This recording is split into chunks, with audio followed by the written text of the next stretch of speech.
정영애 여성가족부 장관이 윤석열 대통령 당선자와 인수위원회가 여가부 폐지를 공식화한 상황에서 처음으로 목소리를 냈다. 정 장관은 새 정부에서도 성평등을 담당하는 부처가 돌봄을 함께 다뤄야 한다며 여가부 폐지안에 반대한다는 뜻을 밝혔다.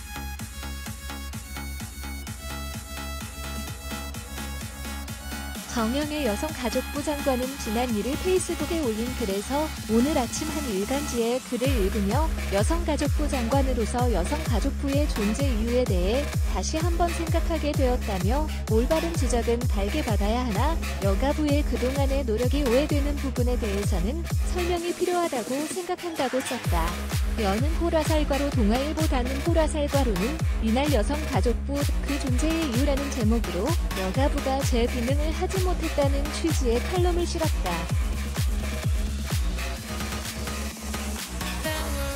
정 장관은 지난 1년 3개월 재직 동안 큰 보람을 느꼈지만 아쉬움도 있었다며 권력형 성폭력 사건 대응을 언급했다. 정 장관은 권력형 성폭력 사건 대응과 관련해 여러 차례 사과를 했음에도 국민들의 기대에 미치지 못한 부분이 있었다고 생각하며 이에 대한 비판을 겸허히 받아들인다고 했다. 이어 다만 서울시 사건 피해자 변호인이 밝혔듯 여성가족부에서는 피해자를 위해 상담, 법률, 의료 지원 등 해야 할 일을 해왔고 2차 피해 방지를 위한 법, 제도 개선을 위해서도 지속적으로 노력해왔다고 덧붙였다. 정 장관은 새 정부에서도 성평등 주무부처가 돌봄 업무를 해야 한다는 견해를 밝혔다. 정 장관은 보육을 포함하는 돌봄의 업무는 여성의 몫이어서가 아니라 성평등 관점에서 접근해야 우리나라의 심각한 저출산 문제를 해결할 수 있다고 생각한다며 따라서 가능하다면 다음 정부에서도 성평등을 담당하는 부처가 돌봄을 함께 다루어야 한다고 생각한다고 썼다. 대통령직 인수위원회가 검토 중인 여가부 폐지 뒤 인구, 가족 관련 부처 신설 방안에 사실상 반대의 뜻을 나타낸 것으로 보인다.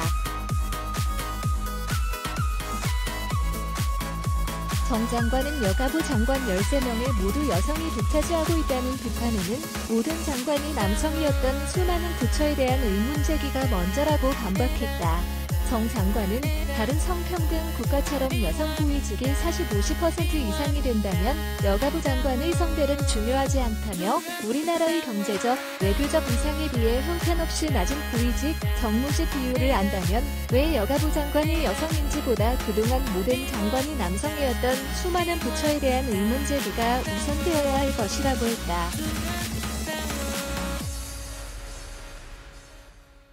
정 장관은 여가부의 업무가 남성을 배제하지 않는다며 여가부 존치 필요성을 강조하며 글을 마무리했다.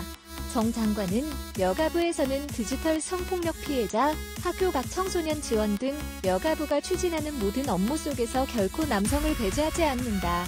여성과 남성은 아버지이고 딸이며 직장 동료이며 기후변화와 코로나 위기 상황에서 함께 대응하고 헤쳐나가야 할 공동체의 성원들이라고 했다. 이어 아직도 여가부가 여러 면에서 많이 부족하지만 부족한 점을 보완해 성평등 사회, 소외되는 사람들이 배려될 수 있는 사회를 위한 여가부의 소명을 다하기 위해 최선을 다하겠다고 밝혔다.